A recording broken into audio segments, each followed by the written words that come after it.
ربي لك الحمد ربي لك الشكر ربي لك الفضل ربي لك المنة ربي لك asalaamu calaykum isku dawee ducooyinkan halkan waxaan maanta idinkugu soo gudbinayaa laba duco oo aad u xasaasi ah oo aadan marnaba ka maarmayn ducooyinkan waxaa laga wariyey ama inoo sheegay nabigeena Muxamed sallallahu calayhi wasallam sidaan wada ognahay nabigu kuma hadla hawadiisa waxa uu ku hadlayo oo dhan waa waxyi sidoo alle quraanka inoogu sheegay وما ينطق عن الهوى إن هو إلا وحي يوحى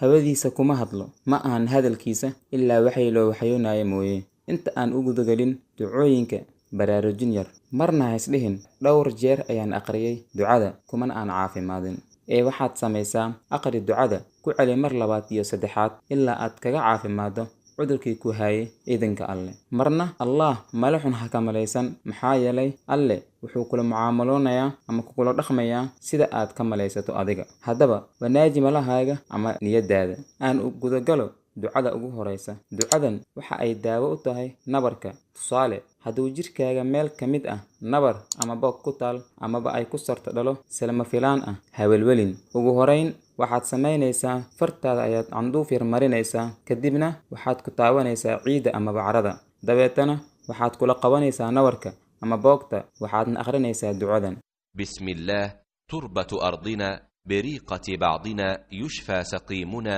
بإذن ربنا magaca alle ayaan ku bilaabayaa ciida ama carada dhulkeena lagu daray candhuufta qaarkanaga si loogu daweeyo midkeena xanuunsan idanka rabbigeen fiiro gaar ah u isticmaal ducadan sida kaniinka qalajiyaha oo kale ducada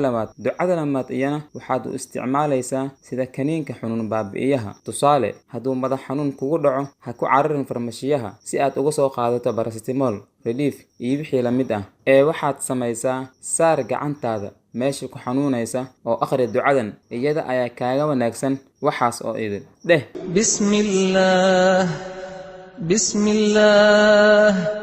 بسم الله أعوذ بالله وقدرته من شر ما أجد وأحاذر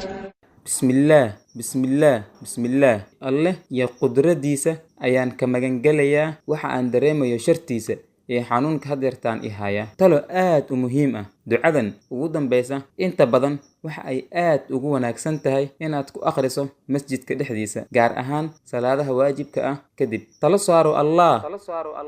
oo aamin diintaada kuna qanacsanow wuxuu nabigaaga ku faray amaba ku amray ugu dambayn haddii aad u aragto fariintan mid wanaagsan oo anfacaysa adiga iyo walaalahaagaba sheer dheh oo gaarsii iyaga si aad ajarka nala wadaagto idanka alle